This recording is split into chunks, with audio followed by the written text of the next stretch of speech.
ازيكم يا حبايبي؟ عاملين ايه؟ وحشتوني قوي، يا رب تكونوا بخير. هنعمل النهارده مع بعض البسبوسه بتاعه الحلواني. اقتصاديه جدا ومش مكلفه، مقاديرها متوفره عندنا في البيت، مش هتاخد معانا حاجه خالص، وهتعمليها في وقت منجز جدا. تعالوا نسمي الله ونصلي على الرسول عليه افضل الصلاه والسلام، ونبدأ مع بعض ونشوف هنعملها ازاي. اتبعوا معايا الخطوات والطريقة ونشوف هنعملها ازاي.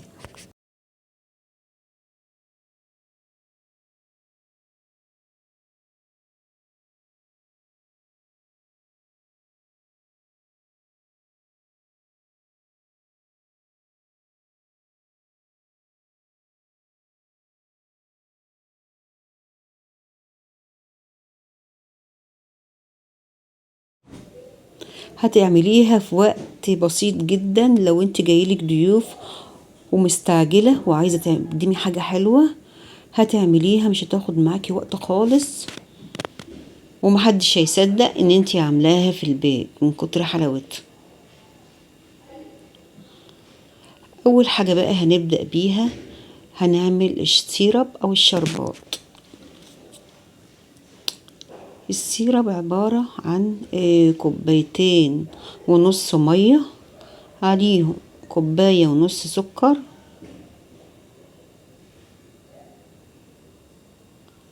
طبعا الشربات بتاع البسبوسة بيبقى خفيف مش تقيل، وعامل زي بتكون كده مية بسكر، لانها ما بتحتاجش شربات تقيل خالص. في حلة بقى هنحط فيها الكوباية ونص سكر، وهنحط معاهم الكوبايتين ونص مية. مش هنقلب المقادير خالص، وهنضيف معلقة فانيليا صغيرة، وهنضيف نص ليمونة، وهنضيف معلقة سمنة. طبعا سمنة تكون نوعها حلو عشان تدي طعم حلو للشربات. هنرفعها بقى على نار عالية، وأول ما هتجلي معانا أول غلوة نروح مهدين النار خالص، ونسيبها حوالي 7 دقايق، وبعد كده نطفي عليها. تعالوا بقى نشوف المقادير الجافة معانا. أنا معايا 3 كوبايات دقيق سمونيلا أو دقيق البسبوسة، بينجاب من عند العطار، هو خام مفيهوش سكر مفيهوش أي حاجة. طبعا الكوباية اللي بنضيف بيها المقادير هي كوباية ثابتة، كوباية واحدة. أنا ضفت حوالي رشة ملح صغيرة، ومعلقتين جوز الهند يكون مطحون ما يكونش خشن، وهضيف معلقة صغيرة بيكنج باودر، ما تكتريهوش، هي معلقة صغيرة حلوة قوي. هنقلب بقى المقادير دي كويس مع بعضها. في الوقت ده انا مجهزة نص كوباية سمنة على زيت، ممكن تستعملي زيت بس، ممكن تستعملي سمنة بس، المتوفر عندك، والنتيجة واحدة، نفس النتيجة. الطريقة بقى اللي هتخلي البسبوسة بتاعتنا مرملة، هنضيف عليها السمنة، الخليط اللي احنا حاطينه ده سمنة على زيت، هنضيفه عليها ونحاول بقى نقلبه كده. بعد كده نستعمل ايدينا، هنحاول نبسه بحيث ان كل السمنة وبيبات البسبوسة بتاعتنا تشربها بالشكل ده. هنغلفها خالص خالص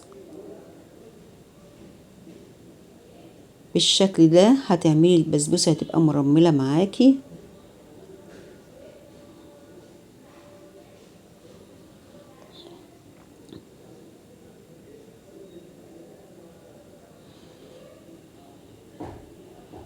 انا بسيتها حوالي 5 دقايق كده. كنت بقى مجهزة معايا نص كوباية مية دافية، عليها نص كوباية سكر، عليها معلقة عسل نحل. لو مش متوفر عندكم عسل نحل، ممكن تضيفي معلقة سيرم تكون تقيلة، سيرم اللي هو الشربات اللي احنا بنعمله دوت برضو، بس يكون تقيل مش خفيف. هندوب السكر كويس قوي لحد ما يدوب بقى كده، نقلبه كويس لحد ما يدوب.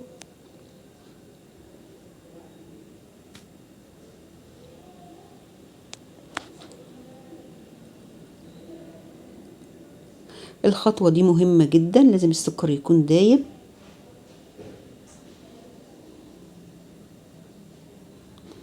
خلاص هو كده داب معايا خالص. هضيفه بقى على الخليط بتاعي، ومش هعجن، انا هلم بس، هلم خالص خالص لحد ما تختفي كل الدقيق قدامي كده، ما يبانش خالص ان في حاجة فيها دقيق. دقيق السمونيلة. معايا بقى صينية مقاس 30، هكون دهنها سمنة بالشكل ده او زبدة المتوفر عندك، وهظبط البسبوسة بتاعتي في الصينية كده. هرجها كده مرتين كده، هرزعها على الرخامة كده بحيث ان هي تكون متساوية معايا خالص. انا مشغلة الفرن على درجة حرارة 180 بقاله حوالي 5 دقايق. هنزوقها طبعا الشكل اللي انتوا عايزينه، ممكن تحطي سوداني، ممكن تحطي زبيب، اي حاجة انت حابة تحطيها، ممكن تحطي لوز، تحطي فستق، اي حاجة حباها. وممكن تسيبيها كده برضو هتبقى حلوة برضو. هنحطها بقى على الشبكة في الرف الاوسط. اول ما تتحمر من الجناب هنشغل الشواية عليها، وهتخرج من الفرن بالشكل ده. الشربات معايا انا منزله لسه من على النار بيغلي، والبسبوسه سوري البسبوسه طالعه معايا سخنه من الفرن. لازم يكونوا الاتنين سخنين قوي، ونضيف عليها الشربات بالشكل ده. كل ما بتشرب معايا الشربات اتأكدي انها نجحت معاكي. البسبوسه بتاعتنا بتتشرب كويس قوي،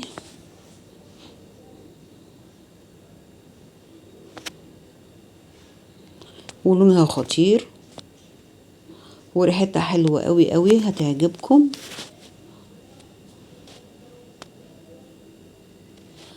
هنحط بقى كمية الشربات كلها، كل ما تلاقيها بتشرب حطيه.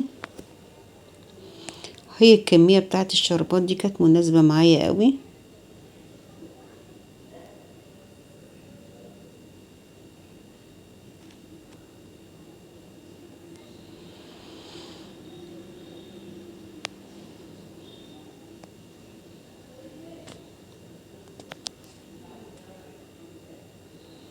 تمام قوي كده.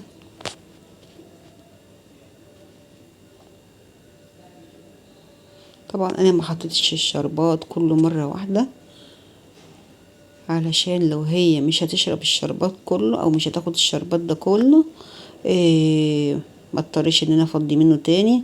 فهي الحمد لله، بعون الله هي شربت الشربات الحمد لله، وربنا يبارك.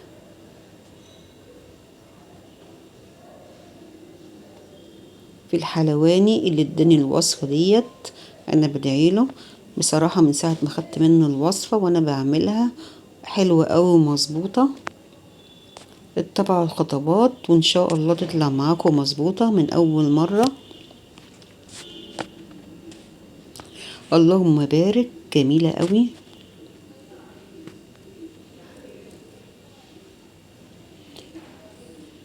هنسيبها تهدى شوية بقى، وبعد كده نقطعها التقطيع اللي انتوا حابينها.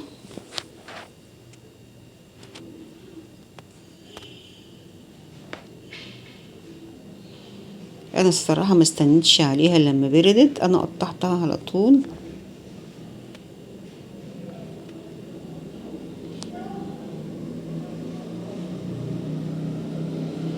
وكانت معايا متماسكة وحلوة قوي ومرملة.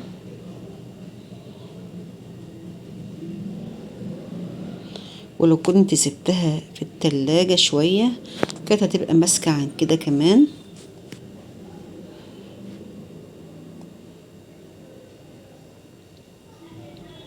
مرملة جدا، والسوية بتاعتها مستوية حلوة قوي. اللهم بارك.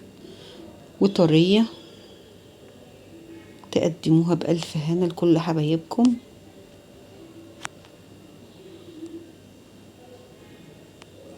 ما تنسوش تشاركوا أصدقائكم بالوصفة ديت،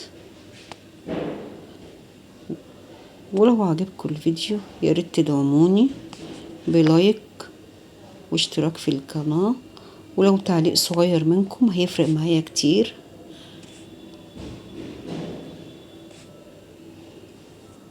وإلى اللقاء في فيديو جديد ووصفة جديدة.